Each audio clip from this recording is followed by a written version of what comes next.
नमस्कार, मैं हूं आपके साथ विशाल कालरा। अफगानिस्तान की सत्ता धीरे धीरे वहां की निर्वाचित सरकार के हाथ से खिसक कर तालिबान के हाथ में जाती दिख रही है। तालिबान ने पिछले कुछ दिनों में अफगानी सुरक्षा बल को पीछे ढकेलते हुए अफगानिस्तान के कई अहम शहरों पर कब्जा कर लिया है। वहां की खराब होती हालत के बीच भारत ने भी मज़ार शरीफ के कॉन्सुलेट से अपने राजनयिकों को वापस बुला लिया है और अफगानिस्तान में मौजूद भारतीयों को जल्द से जल्द देश लौटने की एडवाइजरी भी जारी कर दी। उधर अमेरिका भी साफ कर रहा है कि अफगानिस्तान के नेता आपस में बैठकर अपने मुद्दे सुलझाएं।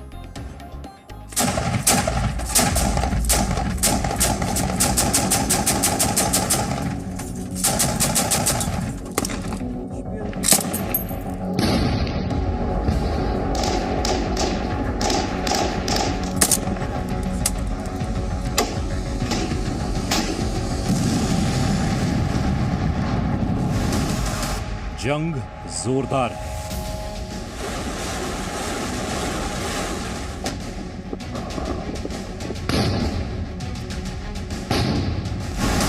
अफगानिस्तान में आर पार है। जोरदार जंग के बीच तालिबान के कदम तेजी से काबुल की तरफ बढ़ते जा रहे हैं। मंगलवार को ही अफगानिस्तान के 3 बड़े शहरों पर तालिबान का कब्जा हो गया।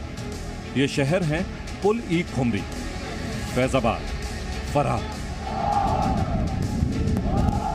अफ़गानिस्तान में जो है लड़ाई का सिलसिला अभी जारी है, आज भी जारी है। अफ़गान तालिबान ने अपना नवा प्रोविंस जो है, नवा सूबा जो है वो क्लेम किया है। अब से कुछ देर कबल उन्होंने फैज़ाबाद शहर जो है, जो बदख्शां का दारुल हुकूमत है, बदख्शां का प्रोविंशियल कैपिटल है, उसको ओवररन करने का दावा किया है और उसका लोकल सतह के ऊपर कंफर्मेशन भी आ चुकी है।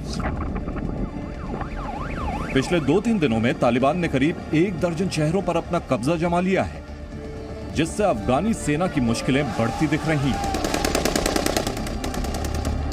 तालिबान ने पिछले 3 दिनों में जिन 9 शहरों पर कब्जा जमाया है, उनमें से कुछ काबुल के बिल्कुल नजदीक हैं। तालिबान लगातार अफगानिस्तान के प्रांतों की राजधानियों को अपना निशाना बना रहा है, लेकिन असली प्लान तो काबुल पर कब्जा जमाने का है। अफगानी सेना के लिए तालिबान का सामना करना मुश्किल हो रहा है। उन्होंने अफगानिस्तान में नॉर्थ में, साउथ में, ईस्ट में, वेस्ट में सारी प्रोविंसेस पे कब्जा करना शुरू कर दिया है। हर प्रोविंस की कैपिटल अर्बन सेंटर्स में कब्जा करना शुरू कर दिया है।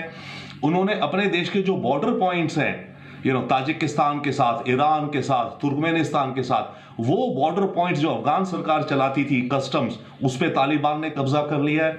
तो तालिबान का कब्जा बढ़ता जा रहा है। करीब 65% आज की तारीख में अफगानिस्तान तालिबान के कंट्रोल में है। अफगानी सेना और तालिबान के बीच चले भीषण संघर्ष के बाद तालिबान ने 6 प्रांतों की राजधानियों पर कब्जा जमा लिया है। तालिबान के नियंत्रण में आने वाले राज्यों के शहरों में कुंदुज, सरेपुल, तालकान, शेबरगान, जजरंज और आयबेक शामिल हैं।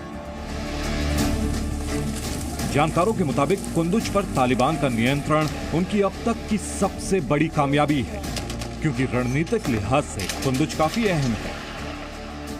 कुंदुज को अफगानिस्तान के उत्तरी हिस्से का गेटवे भी कहा जाता है। इस हिस्से में खनिज का भंडार है।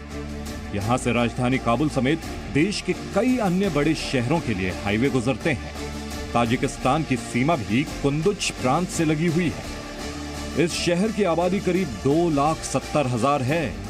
मध्य एशिया के देशों में अफीम और हेरोइन की तस्करी ताजिकिस्तान से लगी सीमा को पार कर की जाती है। यानी कुंदुज पर कंट्रोल का मतलब है ड्रग्स तस्करी के अहम ठिकानों पर कब्जा। अफगान के ज्यादातर ग्रामीण इलाके पहले ही तालिबान के कब्जे में आ चुके हैं। अफगानी सेना शहरों को बचाने में लगी है। यानी इस जंग में तालिबान का दबदबा बढ़ता जा रहा है और अफगानी सेना का मनोबल टूट रहा है। हालांकि अफगान एयरफोर्स तालिबान पर हवाई हमले करके ग्राउंड पर सेना को मदद करने की भरपूर कोशिश कर रहा है। अफगानी एयरफोर्स ने कई जगहों पर हवाई हमले करके तालिबानी लड़ाकों को नुकसान पहुंचाया है। अफगानिस्तान एयरफोर्स के इन हमलों में 24 घंटों में कुल 439 तालिबानी आतंकी मारे गए। और 77 घायल भी हुए।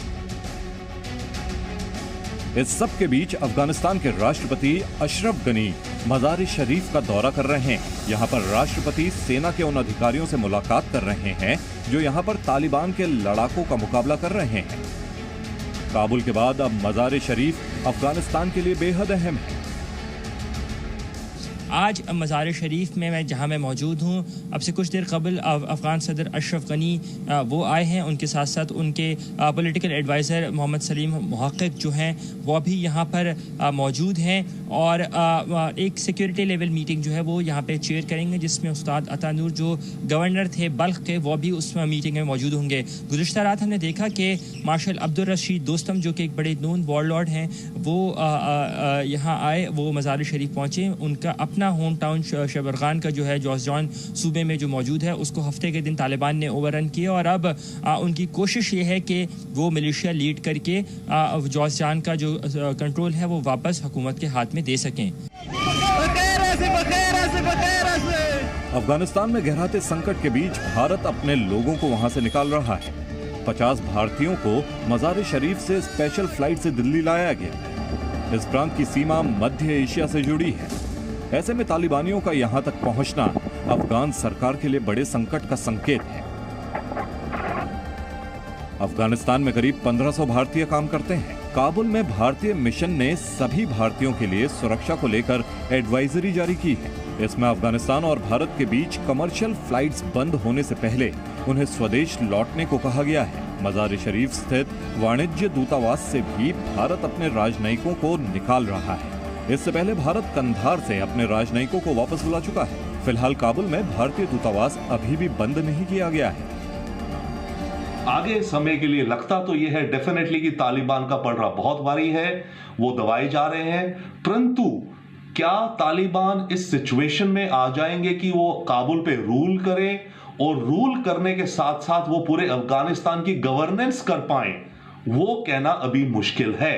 तो फिलहाल तो यही है, अफगानिस्तान के अंदर वायलेंस और अट्रॉसिटीज, जिस तरह की बारबारिक इंसिडेंट्स हम देख रहे हैं जो हो रहे हैं, ये होते रहेंगे कुछ समय तक, कुछ हफ्तों तक तो नहीं, महीनों तक, सालों तक भी चल सकता है।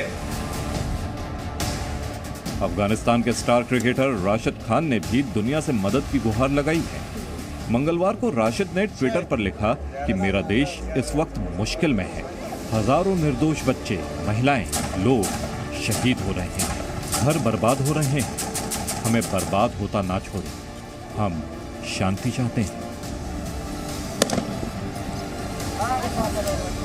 अफगानिस्तान संकट को लेकर दुनिया में हलचल भी है। अफगानिस्तान के मुद्दे पर कतर की राजधानी दोहा में 2 अहम मीटिंग हो रही हैं। ट्रोइका प्लस मीट की पहली बैठक में चीन, अमेरिका, रूस और पाकिस्तान शामिल हैं। गुरुवार को होने वाली रीजनल कॉन्फ्रेंस में भारत को भी शामिल होने का न्योता मिला है। तालिबान के बढ़ते खतरे पर अमेरिका की नजर है।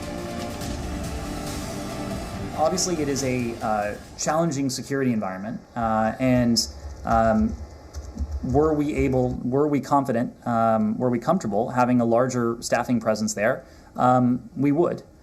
But we are evaluating the threat environment on a daily basis. The embassy is in regular contact with Washington, with the most senior people in this building, who in turn are in regular contact with our colleagues at the NSC in the White House on this dynamic. अमेरिकी राष्ट्रपति Joe Biden भी दोहरा चुके हैं कि उन्हें अफगानिस्तान से अमेरिकी सैनिकों को वापस बुलाने का कोई अफसोस नहीं है। बाइडेन ने मंगलवार को कहा कि हमने 20 सालों में $1 ट्रिलियन से ज्यादा खर्च किए। हमने 3 लाख से अधिक अफगान बलों को प्रशिक्षित किया और उन्हें आधुनिक उपकरणों से लैस किया। अब अफगान नेताओं को एक साथ आना होगा, उन्हें अपने लिए और देश के लिए लड़ना होगा। अमेरिका अफगानिस्तान के लिए किए गए वादों को पूरा कर रहा है। अमेरिका अफगान सुरक्षा बलों को हवाई सहायता, भोजन, उपकरण, आर्थिक मदद देना जारी रखेगा और ये भी सुनिश्चित करेगा कि अफगान वायुसेना अपना काम करते रहे। अमेरिका को लगता है कि मैंने इसमें $1 ट्रिलियन खर्च कर दिया, मेरे हजारों सोल्जर बन गए, मैं कर क्या रहा हूं वहां पे। हमारे वहां सोल्जर्स की मौतें हुई जा रही हैं, पैसा खर्च हुआ जा रहा है। जो हमने कहा था, जो हमारा एम था, ओसामा बिन लादेन जो वर्ल्ड ट्रेड टावर्स का जो था उसको मैं मारना था, हमने उसको मार दिया, निकाल दिया। तो अफगानिस्तान से अमेरिका की तरफ आतंक नहीं आएगा, वो हमने रोक दिया, वो हमारा ऑब्जेक्टिव था। तो अमेरिका को एक तो लगता है उसका ऑब्जेक्टिव अचीव हो गया कहने को। अब उसको क्या मतलब अफगानिस्तान की क्या डेवलपमेंट होती है, नेशन बिल्डिंग वगैरह छोड़िए। तो अमेरिका को अपनी तरफ खतरा कम दिखा और अमेरिका थक गया है पैसे खर्च करके, और उसे कोई light at end of tunnel भी नहीं दिख रही। हालांकि इससे पहले अफगानिस्तान के राष्ट्रपति मोहम्मद अशरफ गनी ने संसद में कहा था कि काबुल के पास हालात को बदलने के लिए 6 महीने की सुरक्षा योजना थी, लेकिन अमेरिकी सैनिकों की वापसी से हालात बिगड़ गए। भारत भी अफगानिस्तान में शांति के लगातार अपने प्रयासों में जुटा है।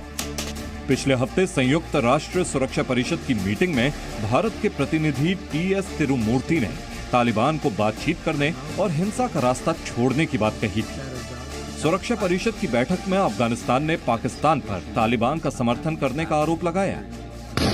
इंटरनेशनल दबाव से बेपरवाह तालिबान अपने मिशन पर लगा है और उसकी मंजिल काबुल है। ऐसे में अफगानी सेना कब तक तालिबान को रोक पाएगी, ये देखना दिलचस्प रहेगा। अफगानिस्तान से अनस मलिक के साथ bureau report, ji media. Presenting B News app, available on Google Play and App Store. Download it now.